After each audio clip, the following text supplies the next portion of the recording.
Hey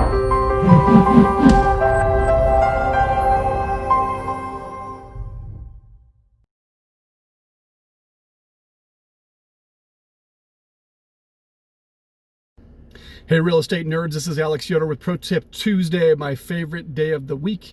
And I'm coming at you today from my garage in this 30-degree weather to talk about the rental market in the Pikes Peak region. So for some time now, I've been tracking the market stats on rental properties. Every month and every quarter, we post those stats on dormanrealestate.com on our blog.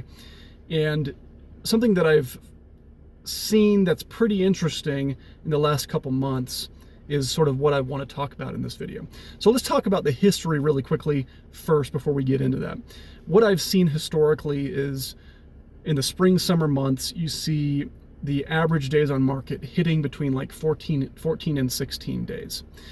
And in the winter, the average hits between, let's say, 25 and 35 days. So 15 roughly in the spring, summer, and 30 roughly in the winter. So it takes about twice as long. 30 days is still pretty darn quick, but 30 days roughly in the winter.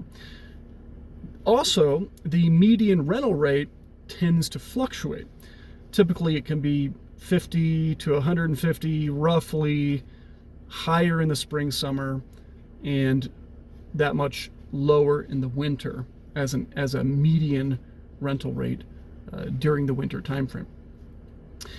What we've seen in the last couple months, September and October, and now leading into November, is similar days on market to the typical spring, summer, and similar median rental rates to the typical spring, summer.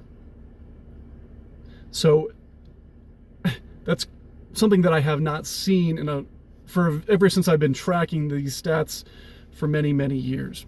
Now, I think that a large part of that might be that our market is very reliant on military and PCS cycles. And a lot of those PCSs that were supposed to occur in June and July got pushed into September and some even into October. But I think it's even more than that. I think it's a continued pressure on the demand. And a lot of people opted to not move in the spring, summer because of that demand and instead decided to move later in the year. So I think it has a lot to do with the housing shortage in our market as to why we're seeing that happen. Now, let's just talk about the 15 days on market stat for just a minute. When I say 15 days on market, that's kind of like 1 day on market in the sales world.